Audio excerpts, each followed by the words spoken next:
our last set of videos, and we're going to talk about percents. We're going to talk about percent yield right now. And so we have to talk about this thing called theoretical yield. So when you do a stoichiometry problem, and so just a traditional gram-to-gram problem that we've been doing, the answer that you get is something called a theoretical yield. It's how much that you could get in a perfect world with no waste. And I think that most of us probably realize that that really pretty much never happens. So then you know what actual yield is. And actual yield is just how much you actually made in the lab. So when you see these symbols, you know, TY, theoretical yield, AY, actual yield, I'm going to use those in our formulas just to make it a little cleaner looking. So this is a very straightforward concept, if that makes sense to you. So percent yield is just the percent that we made compared to how much we could have made in that perfect world that we were talking about. So you just take the actual, what you actually make, divide it by how much you could have made, and multiply it by 100. So it's just the kind of idea like how you find your percent on a quiz. How many points you got out of how many points possible times 100. Okay?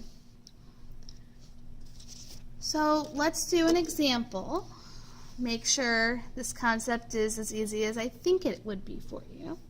So use the information stated above. And I'm talking about this problem way up here.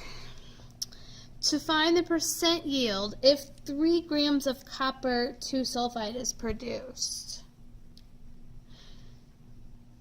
So, the very first step is write out the equation, do the gram-to-gram problem. You'll find your theoretical yield. Okay, so I'm going to write out this equation for you. So how many grams of copper 2 sulfide could be produced from, so here's our reactants, copper chloride,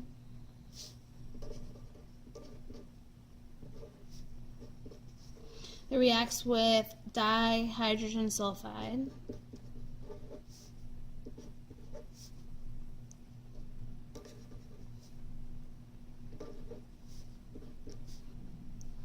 so it doesn't say anything else is made in this equation, but you're going to have another product, right? Because it's a double replacement reaction. You have 2 other things here that are going to have to go somewhere. So we're going to have to make hydrochloric acid. Okay? So we need just to balance this. And that should be it, I think. Okay, so it says you start with 9.9 grams of copper 2 chloride, and then with the percent yield of copper 2 sulfide. So we need to find this will be the theoretic yield, and then they give you, this is the actual yield.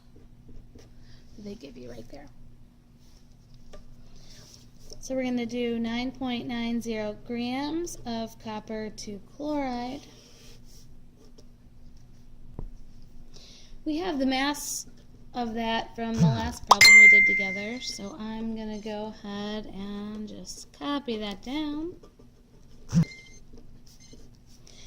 I know in 1 mole of copper 2 chloride, I make 1 mole of copper 2 sulfide.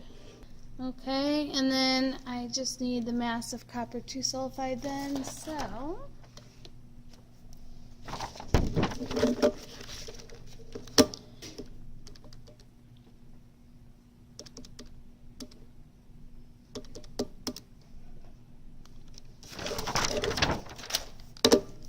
in 1 mole copper sulfide, 95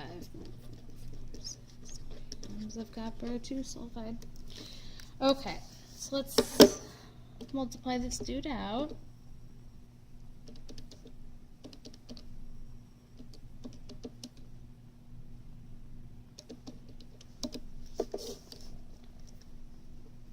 Okay, so this says I should be making 7.03 grams of copper 2 sulfide.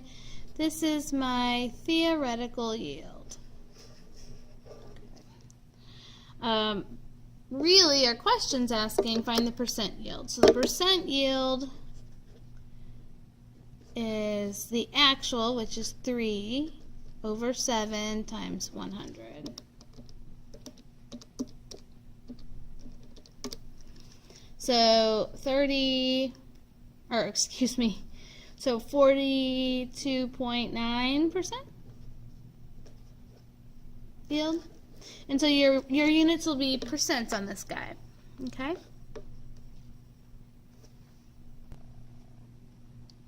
If you flip the page, there's one more kind of problem that you might have.